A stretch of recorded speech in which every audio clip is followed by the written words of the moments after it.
Canada 'ਚ ਬਹੁਤ ਸਾਰੇ ਸਟੂਡੈਂਟ ਨੂੰ ਡਿਪੋਰਟ ਕੀਤਾ ਗਿਆ, ਉਸ ਤੋਂ ਬਾਅਦ ਹੁਣ ਆਸਟ੍ਰੇਲੀਆ ਦੀ ਵਾਰੀ ਆ ਗਈ। ਹੁਣ ਆਸਟ੍ਰੇਲੀਆ 'ਚ ਕੁਝ ਇੱਕ ਸਟੂਡੈਂਟ ਨੂੰ ਡਿਪੋਰਟ ਕੀਤਾ ਗਿਆ। ਕੀ ਰੀਜ਼ਨ ਨੇ, ਕੀ ਕਾਰਨ ਨੇ, ਕਿਹੜੇ ਉਹ ਬੱਚੇ ਨੇ ਜਿਹੜੇ ਡਿਪੋਰਟ ਹੋ ਰਹੇ ਨੇ, ਇਸ ਦੇ ਬਾਬਤ ਗੱਲਬਾਤ ਕਰਾਂਗੇ। ਸਟੂਡੈਂਟ ਨੂੰ ਕੀ ਸੁਜੈਸ਼ਨ ਦਿੱਤਾ ਜਾ ਸਕਦਾ ਜਿਹੜਾ ਸਟੂਡੈਂਟ ਹੁਣ ਉਹ ਗਲਤੀਆਂ ਪਿੱਛੇ ਜੋ ਕਰ ਚੁੱਕੇ ਨੇ ਦੁਬਾਰਾ ਨਾ ਕਰਨ।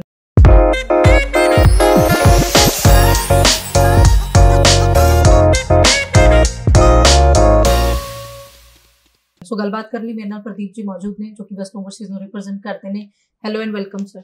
हेलो जी, कैसे हैं आप? बहुत बढ़िया मैम जी सर, जैसे मैंने अभी बात करी, पहले 750 बच्चा कनाडा से रिपोर्ट हुआ, अब करीबन 250 स्टूडेंट का हम ऑस्ट्रेलिया के लिए सुन रहे हैं। सबसे पहले मैं रीजन जानना चाहूंगी कि क्या रीजन देखने में समझ आए जो बच्चे एक एक करके डिपोर्ट हो रहे हैं इंडिया की तरफ वापस। जी, इसके पीछे सबसे बड़ा रीजन है कि बहुत सारे स्टूडेंट, खासकर मैं नॉर्थ इंडिया को फोकस करके बता रहा हूँ, और ये प्रॉब्लम सिर्फ नॉर्थ इंडिया के स्टूडेंट्स को, हरियाणा पंजाब में राइट। ये बच्चे जाना चाहते हैं ऑस्ट्रेलिया, और ऑस्ट्रेलिया जाके वहां पे पहली बात तो ऑस्ट्रेलिया का वीजा लेने के लिए कहीं ना कहीं फ्रोज डॉक्यूमेंट, फ्रॉडुलेंट डॉक्यूमेंट का सहारा लेते हैं।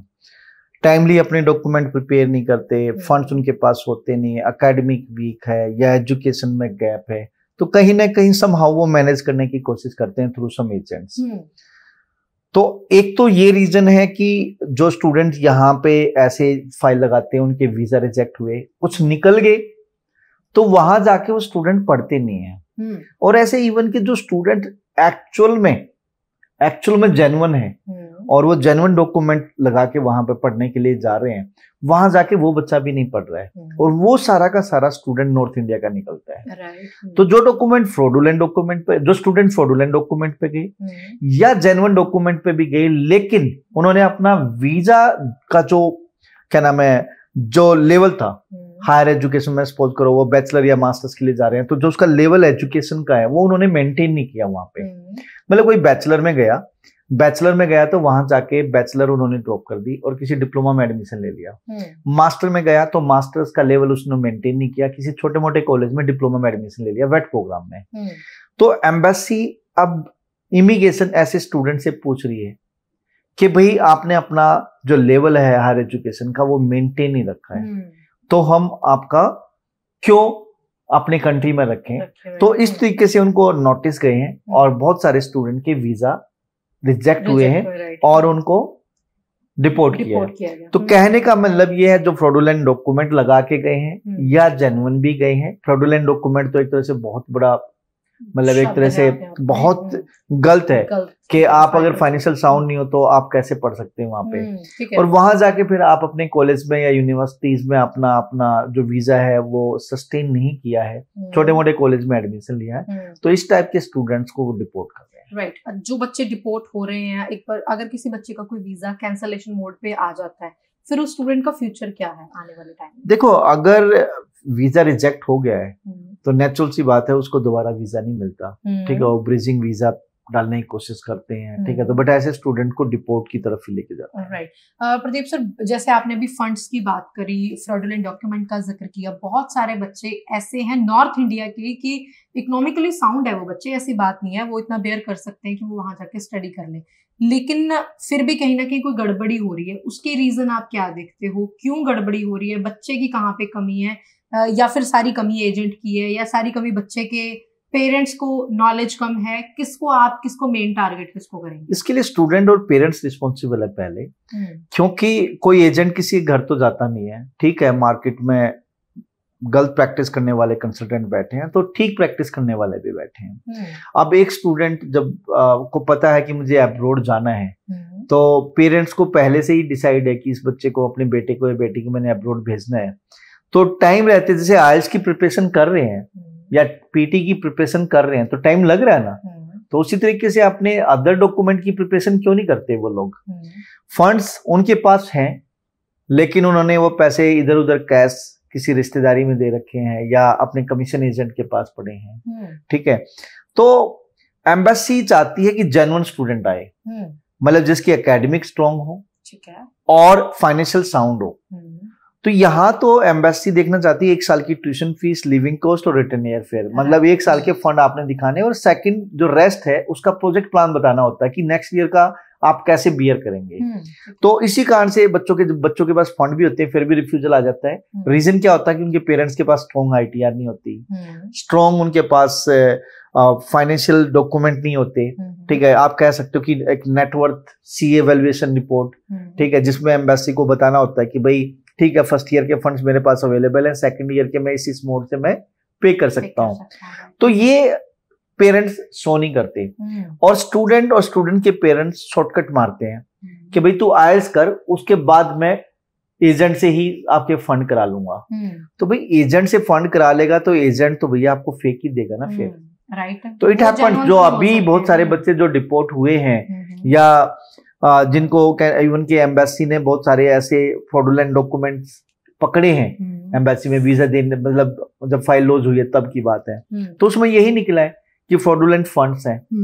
तो स्टूडेंट के पास, हर एक स्टूडेंट मैं मानता हूं कैपेबल है, अगर वो प्रिपरेशन अच्छे तरीके से करे, स्टेप बाय स्टेप एक अच्छे चंगे कंसल्टेंट के पास जाके अच्छी तरह से गाइडेंस के साथ अपने पूरे डॉक्यूमेंट कंप्लीट करें, तो ऐसे बच्चे को कभी डरने की जरूरत नहीं है, उसका वीजा आएगा और वो सेटल भी हो सकता है। लेकिन जो फ्रॉडुलेंट डॉक्यूमेंट के साथ जा रहे हैं, पहली बात तो वो रिफ्यूज होंगे, कोई निकल भी गया तो उसको बाद में भी डिपोर्ट कर सकते हैं डेफिनेटली। तो यहाँ पे मेरी एक ही रिक्वेस्ट है स्टूडेंट से कि जब आप 12th में चले गए हैं, आपने प्रिपरेशन शुरू कर दी है, कि सोचना शुरू कर दिया कि मुझे कनाडा जाना है, US जाना है, ऑस्ट्रेलिया जाना है, न्यूजीलैंड जाना है, हर एक कंट्रीज के अलग अलग रिक्वायरमेंट है। तो इन मीन टाइम आप अपने फंडिंग डॉक्यूमेंट, पेरेंट्स की ITR, income tax return, plus में रेस्ट जो डॉक्यूमेंट है वो प्रिपेयर कर लें। फंड्स पेरेंट्स के अकाउंट में हो मैक्सिमम, ठीक है, आपके पास इधर उधर कैश पड़ा है वो अकाउंट में डाल लें, FD रखें, सेविंग रखें, ठीक है।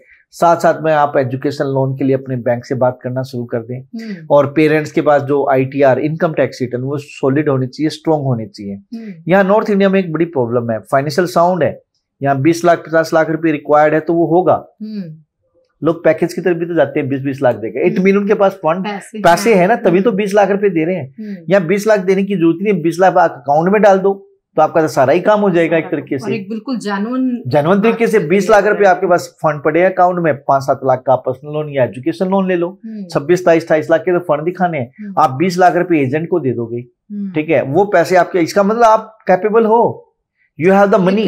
वही कहीं ना कहीं लैक ऑफ नॉलेज हम कह सकते हैं। लैक ऑफ नॉलेज नहीं है, लैक ऑफ नॉलेज नहीं है, नॉलेज लेना नहीं चाहते हैं, शॉर्टकट। लैक ऑफ नॉलेज तो जब शॉर्टकट आप कह सकते हो, शॉर्टकट मारना चाहते हैं, एफर्ट नहीं लगाना चाहते। जी जी जी हमारी मेन प्रॉब्लम नहीं है। तो यहाँ तो फंड्स ऑटोमेटिकली हर एक पेरेंट्स के पास अवेलेबल होते हैं, बशर्ते कि आपको समझना होगा कौन कौन से फंड है। देखिए ना, पेरेंट्स के पास इंश्योरेंस भी होती है, तो आप वो सरेंडर कर दो, ठीक है। पेरेंट्स पर्सनल लोन भी ले सकते हैं, ठीक है, प्रॉपर्टी लोन भी हो सकता है, कोई FD है, आपने शेयर खरीद रखी है, ठीक है, आप वो बेच सकते हो, ठीक है ना। तरीके बहुत सारे हैं, लेकिन हम वही आप कृषि लोन लेके अकाउंट में डाल दो, पुराना हो जाएगा, ठीक है। आप एजुकेशन लोन के लिए आप अपने बैंक से बात कर लें, तो एक्चुअल में फंड्स अवेलेबल होते हैं, लेकिन लैक ऑफ इंटरेस्ट के कारण ये सारे के सारे सिचुएशन आ रहे हैं। और अभी जो चीजें हो गई हैं उसका खाम जाना आपको देखने को मिल रहा है, आगे ये चीजें ना हो, इसलिए हम ये आपके बहुत साथ सारी डिस्कशन यूनिवर्सिटी, 5-7 यूनिवर्सिटी ने तो नॉर्थ इंडिया ब्लैक ही कर दिया कि अभी they are not accepting the application. Reason behind this, क्योंकि फ्रॉडुलेंट डॉक्यूमेंट, एंड सेकंडली बच्चा वो जब चला गया, जाने के बाद वो पढ़ ही नहीं रहा वहां पे, तो उन्होंने ऐसे बच्चे को बुला के करना क्या है। जी जी, अभी और भी सिचुएशन बड़ी टाइट हो गई है। प्राइवेट कॉलेजेस ने भी, CBSE बैकग्राउंड है, आप हरियाणा या पंजाब में रहते हैं, ठीक है, तो आपको नॉर्थ इंडिया में तो आपको 65%, पहले 60% लेते थे, 65% कर दिया। मेजर सब्जेक्ट देखते हैं कि मेजर सब्जेक्ट की परसेंटेज इतनी होनी चाहिए। यूनिवर्सिटी तो कर ही रही थी, प्राइवेट कॉलेज ने भी स्टार्ट कर दिया हायर एजुकेशन में, क्योंकि उनको भी अपना असेसमेंट लेवल मेंटेन रखना है। तो अभी हम हमारे दर्शकों को ज्यादा डराएंगे ही नहीं, डराने वाली बात नहीं है, सच्चाई है, जो सच्चाई है आपको बहुत कम लोग बताते हैं। देखिए, I am the area member, और इवन के जब भी हाई कमीशन की कोई भी वेबिनार या पर्सनल मीटिंग होती है तो I get the chance to be there, ठीक है। इसके अलावा मेरा मेलबर्न में ऑफिस है, मेलबर्न में हमारे मारा बैठे हैं, ठीक है। इसके अलावा लॉयर है हमारे पास पैनल पे, तो हम तो स्टूडेंट वीजा के अलावा हर एक केस कर सकते हैं। लेकिन मैं जस्ट बताना चाह रहा हूं कि जेन्युइन स्टूडेंट्स की कमी नहीं है, ठीक है, लेकिन जेन्युइन भी वहां जाके अगर बिगड़ रहा है, आप 18 साल की हो यार, आप पढ़ाई क्यों नहीं कर रहे? आप इंडिया में रहोगे, बीटेक, बीबीए, बीसीए करोगे, तब भी तो आपको 3-4 साल लगने हैं। आप 12th के बाद वहां जा रहे हो, आपने बैचलर करने गए, 3 ईयर की बैचलर, आपको वो भी करना मुश्किल हो रहा है। आप भी वहां पे शॉर्टकट में जा रहे हैं। This is wrong. राइट। तो अभी जिन स्टूडेंट ने ऑस्ट्रेलिया अप्लाई करना है, क्या अप्लाई करना चाहिए या ये थोड़ा नेगेटिव टाइम चल रहा है, इस टाइम अवॉइड करना ठीक रहेगा? ऐसा नहीं है। आप देखिए मेरे फेसबुक पेज पे या यूट्यूब पे, इंस्टाग्राम पे डेली ऑस्ट्रेलिया के वीजे आ रहे हैं। जेन्युइन स्टूडेंट्स के वीजे आएंगे। वो आते ही रहेंगे। एक यूनिवर्सिटी ठीक है, कुछ टाइम के लिए नहीं लेना चाहती, स्ट्रिक्ट है, माइट भी फ्यूचर में वो लेना शुरू करते, बट रेस्ट यूनिवर्सिटीज कॉलेज तो हैं। लेकिन बच्चा वहां जाके पढ़े। बस अंडरलाइन करने वाली बात यह है कि आपने पढ़ना है, अगर आप जेन्युइन हो तो ही जाने। यहाँ एक और प्रॉब्लम है, यहाँ बच्चा ना तो कंसल्टेंट बच्चे को गाइड करता, ना स्टूडेंट रिसर्च करता। यहाँ से किसी भी कोर्स में एडमिशन करा दिया, उसमें एडमिशन ले लेगा, वहां जाके एयरपोर्ट से उतरते ही कहेगा इसमें तो पीआर ही नहीं है। वहां कोर्स चेंज करते, भैया पहले ही रिसर्च कर लो ना कि किस कोर्स में पीआर है, किस में नहीं, अगर आप करना चाहते हैं, पीआर लेना चाहते हैं तो। ठीक है। प्रदीप जी, कुछ सजेशन और देना चाहेंगे आप हमारे ऑडियंस को? मैं एक ही चीज बोलना चाहूंगा, ऑस्ट्रेलिया एवरग्रीन है, बहुत बढ़िया कंट्री है, ऑलवेज वेलकम करता है इंटरनेशनल स्टूडेंट्स का, और मोर देन 180 कंट्रीज के स्टूडेंट्स वहां पे पढ़ रहे हैं, और इकोनॉमी उनकी कहीं ना कहीं इंटरनेशनल एजुकेशन पे बहुत कुछ डिपेंड करती है, लेकिन they need the genuine students. आप 12th पास हैं, आप डिप्लोमा करने जा रहे हैं या बैचलर करने जा रहे हैं, या आप बैचलर की है मास्टर्स करने जा रहे हैं, तो आप जिस एजुकेशन में जा रहे हैं उसमें आप कहीं ना कहीं स्टिक रहें, उस कोर्स को कंप्लीट करें। और जो बच्चा पढ़ाई कंप्लीट करता है उस बच्चे का कभी भी सेटबैक नहीं लगता, वो हमेशा सक्सेस होता है। लेकिन आपका फोकस पढ़ाई पे होना चाहिए। अगर आप पढ़ेंगे तो सेटल होंगे, पढ़ेंगे नहीं तो कहीं पे भी सेटल नहीं हो सकता। राइट सर, बहुत बहुत शुक्रिया प्रदीप जी गलबात करने ਲਈ, ਧੰਨਵਾਦ। और ਤੁਹਾਨੂੰ ਇਹ ਚਰਚਾ ਕਿਸ ਤਰੀਕੇ ਦੀ ਲੱਗੀ, ਤੁਸੀਂ ਆਪਣਾ ਫੀਡਬੈਕ ਸਾਨੂੰ ਦੇ ਸਕਦੇ ਹੋ, ਔਰ ਕੋਈ ਡਿਟੇਲ 'ਚ ਗੱਲ ਕਰਨਾ ਚਾਹੁੰਦੇ ਹੋ ਤਾਂ ਇਹਨਾਂ ਨੰਬਰਸ ਤੇ ਕਾਲ ਵੀ ਕਰ ਸਕਦੇ ਹੋ, WhatsApp ਦੇ ਜ਼ਰੀਏ ਵੀ ਤੁਸੀਂ ਆਪਣੀ ਕੁਐਰੀ ਦੇ ਆਨਸਰਸ ਲੈ ਸਕਦੇ ਹੋ। ਫਿਰ ਤੋਂ ਹਾਜ਼ਰ ਹੋਵਾਂਗੇ, ਧਿਆਨ ਰੱਖੋ ਜੀ, ਸਤਿ ਸ਼੍ਰੀ ਅਕਾਲ।